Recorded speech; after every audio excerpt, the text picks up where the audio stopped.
Hi, Gemini. Welcome to your quantum entanglement reading with me, Jocelyn, the Quantum Queen. Oh, I have got a message for you. Interesting.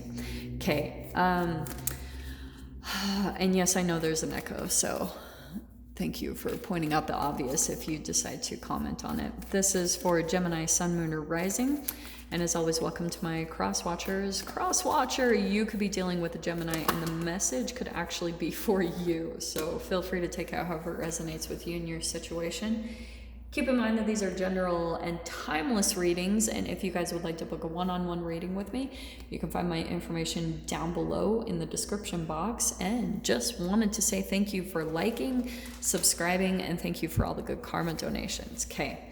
Did you see what popped out? So we have the shaman first off, yeah.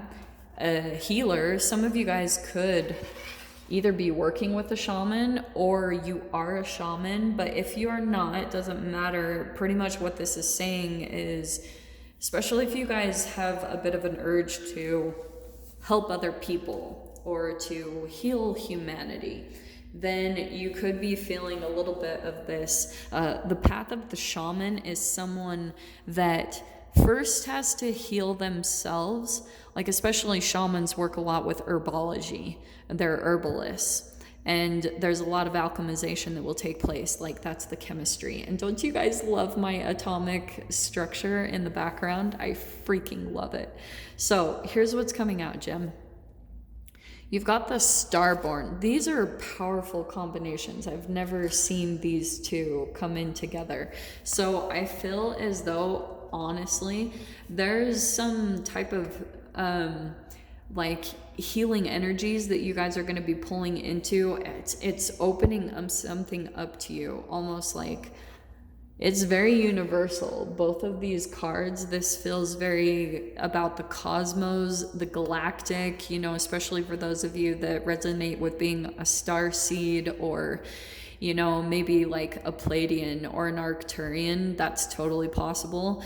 That's what I feel like is coming out through this. Some of you guys might actually have an actual entity on the side that's guiding you on this path. I don't get the sense it's someone actually in your physical reality. Like I feel as though it's someone that is almost like on the other side that's giving you information for a healing. Like you could be actually channeling at times an herbalist, you know, like for me, I know it's going to sound crazy, but I know at times I've been connecting with like Dr. Sabi or Christ, because a lot of my path has, like I've talked about, been my fasting, you know, doing long-term water fasts. Like I know that was something that was given to me, because I'll tell you guys, I freaking love food. I have never struggled with anorexia. I'm sure my family would beg to differ at this point. Anyway, so here's what I'm getting for you, okay?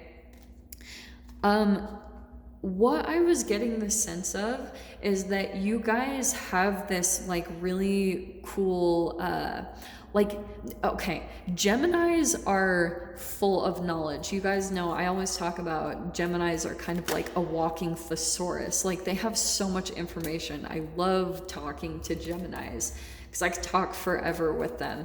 So I think what's kind of happening is there's this part of you. Look how cool. Okay, so you have the death and the temperance card that's coming out to clarify those two archetypes. Okay, that's what I was talking about. Transformation, healing, an equilibrium that's happening here between your conscious and your subconscious mind. And so for some of you, this could be a bit of a purging process. Like maybe you're going to start taking Epsom salt baths. Maybe you're going through a cellular regeneration and, you know, really focusing on becoming a purist, or, you know, the chemical vibration of what you're ingesting and putting into your body. Because, yeah, to me, that death card, that one specific, it's a profound change that's happening. It's destruction and renewal based off of your cellular regeneration. And that's a process. So that's why this is a really fascinating spread, because Gem, just based off of all of your knowledge and how much information that you soak up in general from your whole environment, your whole 3D reality, it makes you a bit of an engineer. because you have this really amazing ability to give and create energy as like a practical expression. You have the talent for designing resolutions and, you know, just for common dilemmas. You've got this problem solving ability. And so the shadow side of that, what's going to come normally with that, the free radical part of this and the development process that happens, because that's why I was bringing in this atomic structure, because I'm showing you guys, right, here's the nucleus. Here are the rings of orbit that the electrons go around the nucleus. And so these represents the electrons. And when you've got a free radical is missing an electron. So like I always talk about, when it goes into the body, it's going to steal that electron that it needs from the cells in your body. And then your body starts attacking itself. So that's why the shadow side, which comes with everyone in their archetypal development, because we all have some type of free radicals, like, you know, however many are inside of our being. There's your shadow development will be kind of like, it's a reliance on like mechanistic solutions without a regard for emotional consequences. So sometimes, like, say for instance, it could be someone that is very creative, not to talk negatively, but let's say for example, Steve Jobs, because Steve Jobs was known as a very cruel person. And I think he created all these amazing things, but look at the way that he died. He actually had, what was it, leukemia or cancer or something? But that was the free radical part. That was the shadow part. And so a part of, he had all these creative abilities, but it doesn't mean that you have to be cold and heartless toward other people. Because I think that you do have this shadow and light side, you know, where it's kind of hermitish to me in a way. You like to seek solitude at times and, you know, focus on your inner life and, you know, focus on your creativity, which doesn't come across normally to me as a Gemini. A lot of the times Geminis that I meet are very social, but if you're on kind of the hermit shadow side, it could be that you sometimes withdraw from society because of maybe a fear of expressing yourself or putting your ideas out into the limelight in a way. That's typical. So yeah, the 8 of Cups, that's what I feel like is happening. That's that emotional stuff I was talking about, where sometimes, and this is what I've talked about before, how people perceive Geminis to be two-faced because of the twin. That's not how it is. It's because of psychology, however you were raised. If you had a parent that you were energetically picking up on whenever they would do something generous for you, and there was like an ulterior motive to it, or they would hold it over your head later, it became transactional. It became a transactional manipulation.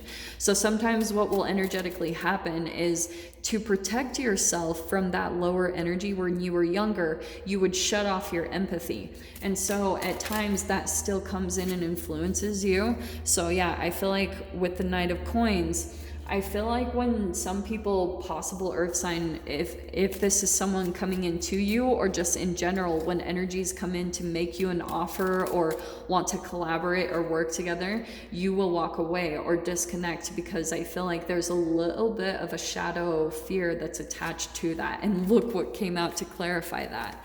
The 9 of Swords and the 10 of Cups.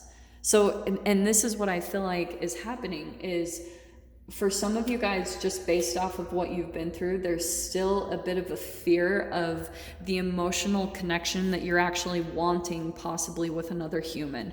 And that's okay. You're just in this healing process. I feel like right now that's totally all right. But that's why I feel like the Temperance card and the Death came out to kind of clarify there's a little bit of a cellular regeneration and cycling that needs to happen, and purging, so that you can really step into what you're wanting and not have a fear that's associated with it. Does that make sense? Because that's the underlying vibration of it. Yeah, because this is your energy gem. I just feel like the core shadow of this is, there was a time whenever this lined up for you guys, but that you felt rejected, or you just had all these fears around your survival. And so now you're still a little bit like hesitant or guarded, or, you know, having boundaries up. Like I said, this isn't bad, But I'm saying, like, there's still something, the transformation that needs to happen with the Nine of Swords, because people are coming in, offers are coming in, but honestly, the way I'm seeing this, Gemini, is someone's wanting to come into you. They want to make an offer to you, but they always walk away in disappointment because you have this wall up against them. And you're going to know how this plays out. Like, for some of you especially, that could be a toxic connection that you know you needed to leave. So that's not what I'm talking about. This is another kind of connection that you just kind of like, you were just like, boom, shut off empathy and walked away. You were done. Yeah, kind of a heavy energy, I'm not gonna lie. So I'm gonna dive into the extended with it and see what else comes out. If you guys want to join me over there, feel free. Go down below, click on the Vimeo link, and I'll see you over there. But Gemini, if this is where we leave things, I'm sending you guys so much love, wishing you all the very best, and I'll see you in your next reading. Take care.